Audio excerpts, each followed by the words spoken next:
Hello, yo, what's up? This is Buknoy at your service. Ito mga kaigalang ano yung nagkuha ko diha og tunok sa duldul. Oo, tunok gyud sa duldul kay para gyud ko no malian og dali ra manggawas ang ngipon sama sa tunok nga mogawas ra dayon.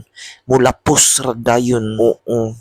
Mauna diha mga kabuknoy o tanaw gitan-aw na nako diha ang tunok sa duldul.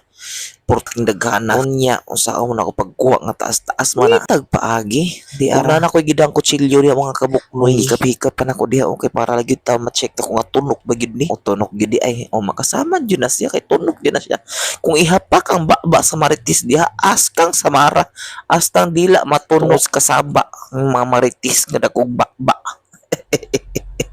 Bitaw giplaster na akong kamera diha no kay para gyud in town makita in town pagpanguha na ko sa tunok sa duldul og milabay ang 7 years nakakuha na gitang kog tunok sa duldul. Diara guys mo na ni siya.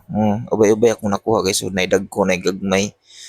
Kaigo na na siya eh. Thank you for watching. See you on my next vlog. Charing.